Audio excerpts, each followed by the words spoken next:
മുഹൂർത്തം അടുക്കുംതോറും ജാനകിയുടെ ഹൃദയമിടിപ്പ് കൂടിക്കൂടി വന്നു. താലി പൊട്ടിച്ചെറിയാൻ അവൾക്ക് പലവട്ടം തോന്നി. പക്ഷേ അവളെ കൊണ്ട് അത് സാധിച്ചില്ല. അവൾക്ക് കുറച്ചുകൂടി സമയം വേണമായിരുന്നു. മുഹൂർത്തമായി. അനിതയും രമ്യയും ചേർന്ന് അവളെ കൂട്ടിക്കൊണ്ട് മണ്ഡപത്തിലേക്ക് ആനയിച്ചു. മണ്ഡപത്തിലേക്കുള്ള ദൂരം കുറയും തോറും അവൾക്ക് ടെൻഷനും ഭയവും കൂടിക്കൂടി വന്നു. പെട്ടെന്ന് ജാനകി അവിടെ ബോധം കെട്ടു വീണു. പെട്ടെന്ന് എല്ലാവരും അവളുടെ ചുറ്റും കൂടി. രമ്യ അവളുടെ മുഖത്തേക്ക് വെള്ളം തളിച്ചപ്പോൾ അവൾ പതിയെ കണ്ണു തുറന്നു. പക്ഷേ എഴുന്നേൽക്കാനുള്ള ശക്തി അവൾക്കില്ലായിരുന്നു. അപ്പോൾ അങ്ങോട്ട് ആൾക്കൂട്ടത്തിൽ നിന്ന് ഡോക്ടർ കുര്യൻ മുന്നോട്ട് വന്നു. ഡോക്ടർ അവളെ അവിടെ വെച്ച് തന്നെ പരിശോധിച്ചു. കുറച്ചു നേരം പരിശോധിച്ചതിന് ശേഷം ഡോക്ടർ എല്ലാവരുടെയും മുഖത്തേക്ക് നോക്കി പറഞ്ഞു, ഏയ് പേടിക്കാനൊന്നുമില്ല, BP കുറഞ്ഞതാണ്. മാത്രമല്ല ഇന്നലെ തൊട്ട് ഒന്നും കഴിച്ചിട്ടില്ല എന്ന് തോന്നുന്നു. അതിൻ്റെ ക്ഷീണവുമുണ്ട്.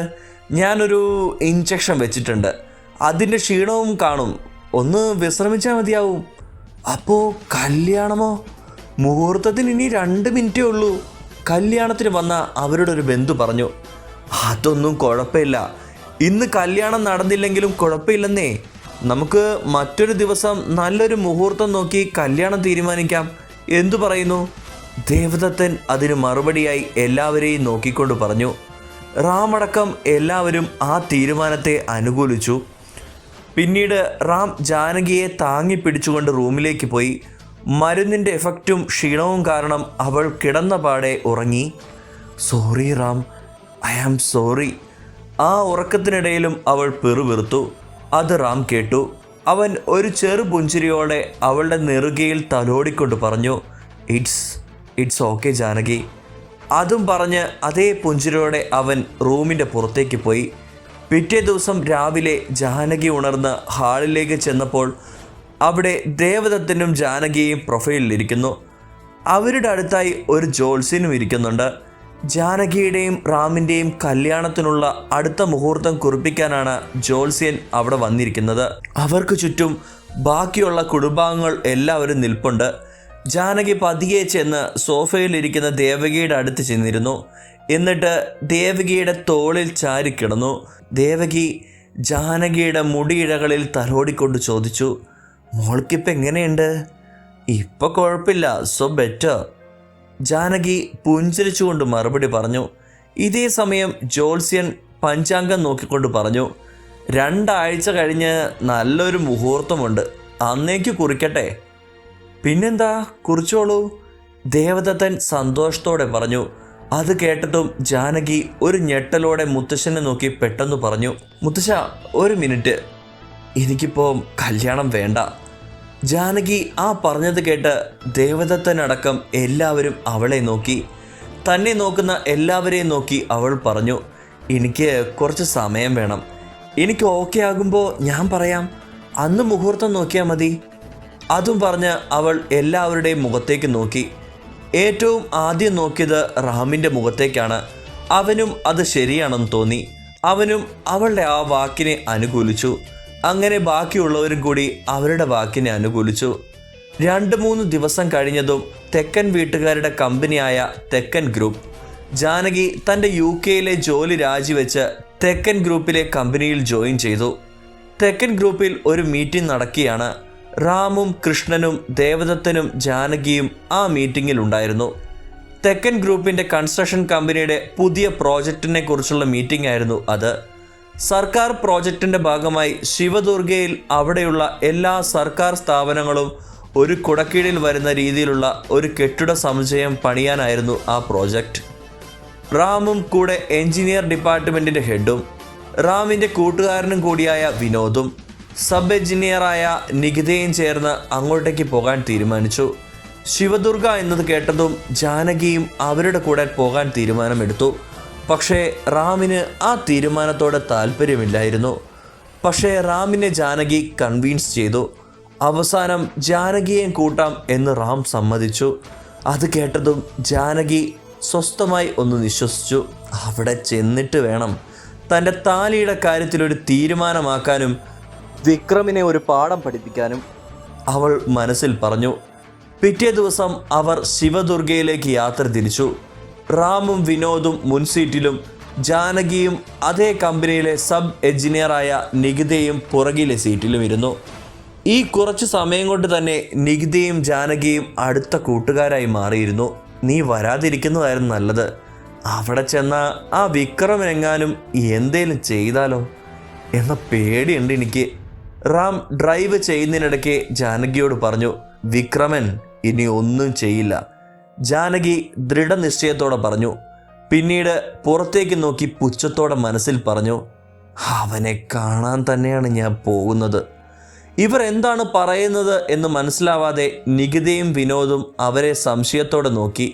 വിനോദ് ആ സംശയത്തോടെ തന്നെ റാമിനോട് ചോദിച്ചു, നിങ്ങൾ ഇതിനു മുമ്പ് ശിവദുർഗയിൽ പോയിട്ടുണ്ടോ? ആരാ ഈ വിക്രമൻ? വിനോദ് ചോദിക്കുന്നത് കേട്ട് റാം നടന്നതെല്ലാം പറഞ്ഞു. വിനോദും റാമും മാറി മാറി വണ്ടി ഓടിച്ചു. കുറേ നേരത്തെ യാത്രയ്ക്കൊടുവിൽ രാത്രി ആയപ്പോഴേക്കും അവർ ശിവദുർഗയിൽ എത്തിച്ചേർന്നു. അവർ നേരെ പോയത് സുരേന്ദ്രൻ്റെ വീട്ടിലേക്കായിരുന്നു. അവിടെ നേരത്തെ വിളിച്ചു പറഞ്ഞതനുസരിച്ച് അവർക്കുള്ള താമസ സൗകര്യം സുരേന്ദ്രൻ ഒരുക്കിയിരുന്നു. രാത്രി വൈകി അവിടെ എത്തിയതിനാൽ അവർ പെട്ടെന്ന് തന്നെ ഭക്ഷണം കഴിച്ച് ഉറങ്ങാൻ കിടന്നു. പിറ്റേ ദിവസം രാവിലെ അവർ 4 പേരും ചേർന്ന് അവർ കെട്ടിട സമുച്ചയം പണിയാൻ ഉദ്ദേശിച്ചിരിക്കുന്ന സ്ഥലത്തേക്ക് പോയി. ഒരു മെയിൻ റോഡിൻ്റെ അരികിലാണ് സ്ഥലം സ്ഥിതി ചെയ്യുന്നത്. അവിടെ അവരെയും കാത്ത് 2-3 ഗവൺമെൻറ് ഉദ്യോഗസ്ഥരും ഉണ്ടായിരുന്നു. റാമും നികിതയും വിനോദും അവരുടെ പണി ഉപകരണങ്ങൾ എടുത്ത് അവരുടെ ജോലിയിൽ മുഴുകി. 2 ഉദ്യോഗസ്ഥർ അവരെ സഹായിക്കാൻ കൂടെ ചെന്നു. ജാനകി മാത്രം കാറിൻ്റെ ഫ്രണ്ടിൻ്റെ ബോണറ്റിൽ ചാരി എന്തോ ആലോചനയിൽ മുഴുകിയിരിക്കുകയാണ്. അവളുടെ അടുത്ത് മറ്റൊരു ഉദ്യോഗസ്ഥനായ മുസ്തഫ നിന്നു. അതേസമയം ആ സ്ഥലത്തിൻ്റെ അരികിലുള്ള റോഡിലൂടെ ഒരു ജീപ്പിൽ വിക്രമനും മണിയും ആ വഴി വന്നുകൊണ്ടേയിരിക്കുകയാണ്. മണിയായിരുന്നു ജീപ്പ് ഓടിച്ചിരുന്നത്. ജീപ്പ് ജാനകിയുടെ അടുത്തെത്തിയതും മണി അറിഞ്ഞുകൊണ്ട് ജീപ്പ് സ്ലോ ആക്കി. ജാനകിയും വിക്രമനും തമ്മിൽ രൂക്ഷമായി നോക്കിക്കൊണ്ടിരുന്നു. 2 പേരും കാഴ്ചയിൽ നിന്നും മറയുന്നതുവരെ ആ നോട്ടത്തെ തുടർന്നു. അതേസമയം തന്നെയാണ് റാമും കൂട്ടരും ജോലിയെല്ലാം കഴിഞ്ഞ് അങ്ങോട്ടേക്ക് വന്നത്. അവൻ ജാനകിയും വിക്രമനും തമ്മിൽ നോക്കുന്നത് കണ്ടു. ഇതാ ഞാൻ പറഞ്ഞത്, നീ ഇങ്ങോട്ട് വരുന്നത് ഞാൻ തടഞ്ഞത്. ഇപ്പം തന്നെ കണ്ടോ അവൻ്റെ ഒരു നോട്ടം, തല്ലിക്കൊല്ലാനാ തോന്നിയത്. അപ്പോൾ ഇവനാണോ വിക്രമൻ? റാം പറയുന്നത് കേട്ട് നികിത പറഞ്ഞു, ഇവനെ ഞാൻ ഇവിടെ അല്ലാതെ മറ്റെവിടെയോ കണ്ടിട്ടുണ്ട്. വിനോദ് സംശയത്തോടെ പറഞ്ഞുകൊണ്ട് ചിന്തിക്കാൻ തുടങ്ങി. ആ കിട്ടി, അന്ന് നിങ്ങളുടെ കല്യാണത്തലേന്ന് ഞാൻ അവിടെ വെച്ച് കണ്ടിരുന്നു ഇവനെ. അതും പറഞ്ഞതും ജാനകി ഒന്ന് പെട്ടെന്ന് ഞെട്ടി. പെട്ടെന്ന് തന്നെ അവൾ ആ ഞെട്ടൽ മറച്ച് മുഖത്തെ പുഞ്ചിരി വരുത്തി. പക്ഷേ നികിത അത് കണ്ടു. പക്ഷേ അതവൾ കാര്യമാക്കിയില്ല. അത് നിനക്ക് തോന്നിയതാവൂടാ, ഇവൻ എന്തിന് അവിടെ വരണം? റാം പറയുന്നത് കേട്ട് ജാനകിക്ക് ചെറുതായി സമാധാനം തോന്നി. എനിക്കെന്തോ വയ്യാത്ത പോലെ തോന്നുന്നു, ഞാൻ പോട്ടെ, ജാനകി പറഞ്ഞു. അത് കേട്ട് റാം പറഞ്ഞു, ശരി എന്നാതേ ഈ വണ്ടി എടുത്തോ. തൻ്റെ കാറിൻ്റെ ചാവി ജാനകിക്ക് നേരെ നീട്ടി റാം പറഞ്ഞു. അതേസമയം ദൂരെ നിന്ന് ഒരു ഓട്ടോ വരുന്നത് കണ്ട് ജാനകി റാമിനോട് പറഞ്ഞു, വേണ്ട, ഞാൻ ഓട്ടോയ്ക്ക് പൊക്കോളാം. ഇതും പറഞ്ഞുകൊണ്ട് ആ ഓട്ടോറിക്ഷ അടുത്തെത്തിയതും അവൾ ആ ഓട്ടോറിക്ഷയിൽ കയറിപ്പോയി. ജാനകി ഓട്ടോറിക്ഷയിൽ പോകാൻ നേരം അരികിൽ ഒരു കടയുടെ മുന്നിൽ സിഗരറ്റ് വലിച്ച് ജീപ്പിനരികിൽ നിൽക്കുന്ന വിക്രമനെ കണ്ടു. അവനരികിൽ മണിയും ഒരു ചായ കുടിച്ചുകൊണ്ട് നിൽപ്പുണ്ടായിരുന്നു. ജാനകി ഓട്ടോറിക്ഷക്കാരനോട് അവിടെ നിർത്താനും അല്പനേരം വെയിറ്റ് ചെയ്യാനും പറഞ്ഞുകൊണ്ട് അവൾ വിക്രമൻ്റെ അടുത്തേക്ക് ചെന്നു. എന്നിട്ട് അവനെ രൂക്ഷമായി നോക്കിക്കൊണ്ട് നിന്നു. നീ എന്താ ഇവിടെ? തന്നെ രൂക്ഷമായി നോക്കുന്നത് കണ്ട് വിക്രമൻ ജാനകിയോട് ചോദിച്ചു. അതിനൊന്നും മറുപടി പറയാതെ ജാനകി അവനെ തന്നെ ദേഷ്യത്തോടെ നോക്കി നിന്നു. അവരുടെ ആ നോട്ടം കണ്ട് തന്നെ കൊല്ലാനുള്ള ദേഷ്യം അവളുടെ ആ നോട്ടത്തിലുണ്ടെന്ന് വിക്രമന് മനസ്സിലായി. പക്ഷേ അത് മുഖത്ത് കാണിക്കാതെ അതേ ദേഷ്യത്തിൽ വിക്രമൻ ചോദിച്ചു, നിന്നോടാ ചോദിച്ചേ, നീ എന്താ ഇവിടെയെന്ന്? എന്താ പറഞ്ഞത് കേട്ടില്ലേ? നിന്നെ എനിക്കൊന്ന് ഒറ്റയ്ക്ക് കാണണം. ഇന്ന് വൈകുന്നേരം ഇവിടുത്തെ ശിവക്ഷേത്രത്തിൽ വന്നാൽ മതി, ഞാൻ അവിടെ ഉണ്ടാകും. ജാനകി അവനോട് പറഞ്ഞു. ഞാൻ വന്നില്ലെങ്കിലോ? വിക്രമൻ അതിന് മറുപടിയായി പറഞ്ഞു. നീ വന്നില്ലെങ്കിൽ പിന്നെ എന്ത് വേണമെന്ന് ജാനകിക്കറിയാം. എന്നെ നിനക്ക് ശരിക്കും അറിഞ്ഞുകൂടാ. അതും പറഞ്ഞ് വിക്രമൻ്റെ മറുപടിക്ക് കാത്തു നിൽക്കാതെ ജാനകി ഓട്ടോയിൽ കയറി. ഓട്ടോയെടുത്ത് അവിടെ നിന്ന് പോകുന്നതിന് മുമ്പ് ജാനകി ഒന്നുകൂടി വിക്രമനെ നോക്കി ഭീഷണിയുടെ സ്വരത്തിൽ പറഞ്ഞു, ഇന്ന് വൈകുന്നേരം ഷാർപ്പ് 5 മണി. ഓക്കെ, ഞാൻ കാത്തിരിക്കും. അതും പറഞ്ഞ് അവൾ ഓട്ടോയിൽ അവിടെ നിന്ന് പോയി. അവൾ പോയതും മണി വിക്രമനോട് ചോദിച്ചു, ആശാനെ വൈകുന്നേരം പോകുന്നുണ്ടാ? എൻ്റെ പട്ടി പോവും. അവളുടെ തുക്കട ഭീഷണിയിൽ നിന്നും വീഴുന്നവനല്ല ഈ വിക്രമൻ. വൈകുന്നേരം 4 മണിക്ക് വിക്രമൻ ആനക്കാട്ടിൽ വീട്ടിൽ മുറിയിലിരുന്ന് ഫോണിൽ കളിച്ചുകൊണ്ടിരിക്കുന്ന സമയത്ത് വിക്രമൻ്റെ മുത്തച്ഛൻ ചന്ദ്രശേഖരൻ അവൻ്റെ മുറിയിലേക്ക് വന്നു. വിക്രമ, നീ ഫ്രീ ആണോ? ആണെങ്കിൽ നമുക്കൊരു സ്ഥലം വരെ പോയാലോ? ഓ, അതിനെന്താ മുത്തച്ഛ? മുത്തച്ഛൻ പറഞ്ഞതിന് മറുപടിയായി വിക്രമൻ പറഞ്ഞു, എന്നാ വാ, ഇപ്പം തന്നെ പോകാം. ആ പിന്നെ നിന്റെ ജീപ്പ് എടുക്കണ്ട, കാറിൽ പോയാൽ മതി. അങ്ങനെ വിക്രമനും മുത്തച്ഛനും കാറിൽ കയറി വീട്ടിൽ നിന്ന് പുറത്തിറങ്ങി. വിക്രമനായിരുന്നു കാർ ഓടിച്ചത്. എങ്ങോട്ടാ പോകേണ്ടത് മുത്തച്ഛ? നമ്മുടെ ശിവക്ഷേത്രമില്ലേ, അങ്ങോട്ടേക്ക്. അത് കേട്ട് പെട്ടെന്നൊരു ഞെട്ടലോടെ വിക്രമൻ ബ്രേക്ക് ചവിട്ടി നിർത്തി. മുത്തച്ഛൻ ഇവൻ എന്തു പറ്റിയെന്ന ഭാവത്തിൽ വിക്രമനെ നോക്കി. അമ്പലത്തിലോട്ട് ഈ സമയത്ത് എന്തിനാ മുത്തച്ഛ? നമുക്ക് രാവിലെ പോയാൽ പോരെ? വിക്രമൻ അത് പറഞ്ഞു കേട്ട് മുത്തച്ഛൻ പറഞ്ഞു, ഇല്ല, അവിടെ എനിക്ക് ഇന്ന് തന്നെ പോയി തീർക്കേണ്ട ഒരു ചെറിയ പണിയുണ്ട്. അതിന് ഞാൻ തന്നെ പോയേ പറ്റൂ. നീ വണ്ടി എടുക്ക്. ഇനിയൊന്നും പറഞ്ഞിട്ട് കാര്യമില്ല എന്ന് മനസ്സിലായ വിക്രമൻ കാർ എടുത്തു. ഇതേ സമയം അമ്പലത്തിൽ പ്രാർത്ഥനയും കഴിഞ്ഞ് ക്ഷേത്രത്തിൽ ഒരു തിണ്ണയിൽ വിക്രമനെയും കാത്തിരിക്കുകയാണ് ജാനകി. അല്പസമയം കഴിഞ്ഞ് വിക്രമനും മുത്തച്ഛനും അമ്പലത്തിലേക്ക് എത്തി. മുത്തച്ഛൻ്റെ നിർബന്ധപ്രകാരം വിക്രമന് അമ്പലത്തിനുള്ളിലേക്ക് കയറി. വിക്രമൻ പ്രാർത്ഥിച്ചു കഴിഞ്ഞതും ജാനകിയെ അവിടെ കണ്ടിട്ടും അവൻ മൈൻഡ് ചെയ്യാതെ അവളെ കാണാത്ത രീതിയിൽ നടന്നു. ഇത് മനസ്സിലാക്കിയ ജാനകി അവനെ ആരും കാണാതെ അവിടെ നിന്ന് ബലമായി കയ്യിൽ പിടിച്ചു വലിച്ചു. അമ്പലത്തിൻ്റെ ആരും കാണാത്ത ഒരു വശത്തു മാറി നിന്നു.